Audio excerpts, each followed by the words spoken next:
అతికలబడిన చట్టం ముందు చేతులు కట్టుకొని కూర్చోవాలి.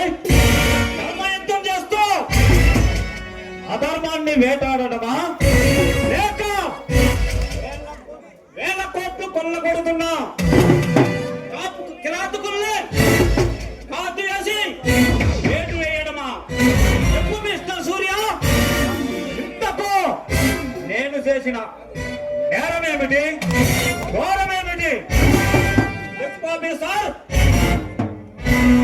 లాజిక్లు మాట్లాడి లాజిక్లు చేయాలని చూడక బలరాం.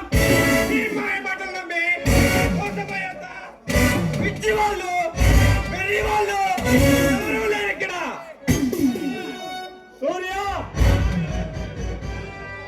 సూర్య ఆటైనా మేఘైనా ఈ సింహంతో పెట్టుకోకు, ఈ ప్రాణాలకే ప్రమాదం.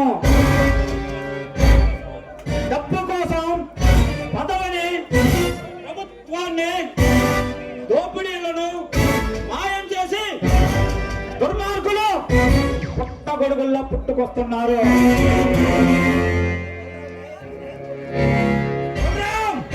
న్యాయం కులాన్ని బట్టి, మతాన్ని బట్టి, ప్రాంతాన్ని బట్టి మారదు. అది నువ్వు ఎలాగున్నంత మాత్రాన జరగదు సూర్య. కళ్ళు మూసుకుపోయిన ఈ ప్రభుత్వం నమ్మాలి, అది నిజమని ఈ ప్రజలు గ్రహించాలి.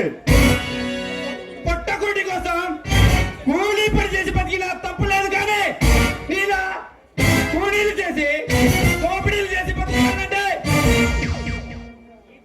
ఈ ప్రభుత్వం చేతులు కట్టుకొని చూస్తూ కూర్చోదు. బ్రతకాలంటే చాలా మార్గాలున్నాయి. ఇదే దారి అనుకుంటే నిన్ను దారిలో పెట్టేదాకా వదలను బలరాం. సూర్య, కత్తెర ధరించే కాకీని, ధర్మాన్ని బంతిలా వాడుకున్నా అది నేరము కాదు. కాకి డ్రెస్ వేసుకొని కళ్ళ ముందు అన్యాయం జరిగిన కళ్ళారా చూస్తూ అది నేరము కాదు. నల్లకోట ధరించి న్యాయాన్ని, పొరుగు పెట్టే అన్యాయాన్ని, కళ్ళు మూసుకొని పోయిన సత్యాన్ని ఈ సమాజం సహించదు. ఇంతకీ నేను చేసిన నేరమేమిటి, ఘోరమేమిటి? కలెక్టర్ రాజారాంని అతని భార్యని అతి దారుణంగా చెప్పడం నేరం కదా mister Balram? What nonsense your talking? ఏం మాట్లాడుతున్నావు ఆఫీసర్? నా అన్న వదలను నా చేతులారా నేను చంపుతానా? ఏం మాట్లాడుతున్నావు ఆఫీసర్? మరైతే ఎవరు చంపారు? అర్థంగా కలిసి అర్థంగా మైనంలో దోచుకునే ఆ దుర్మార్గుడు, ఆడే ఆ కిరాతకుడు, ఆ విజేంద్రగాడు, వాడి తమ్ముడు గజేంద్రగాడు అన్న వదలను పట్టణ పెట్టుకుందా ఆఫీసర్? నువ్వు అబద్ధం చెప్తున్నావు బలరాం. నేరాన్ని కప్పిపుచ్చుకోవాలని ప్రయత్నం చేస్తున్నావు. సూర్య, ప్రశ్నించే గొంతును ఈ సమాజం సహించదు. నగ్న సత్యాన్ని చెప్పే నాలుకను ఈ ప్రజలు సహించరు.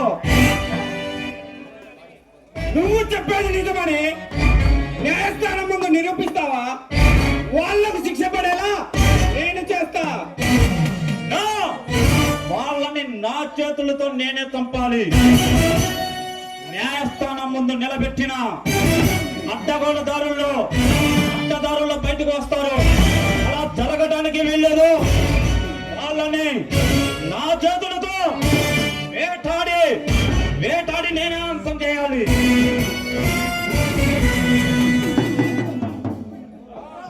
బలరాం, తెలివిగా మాట్లాడి తప్పించుకోవాలని చూడదు.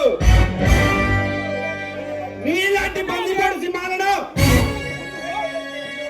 వేటాడడానికి ఈ టైగర్ సూర్య రంగంలోకి దిగాడు.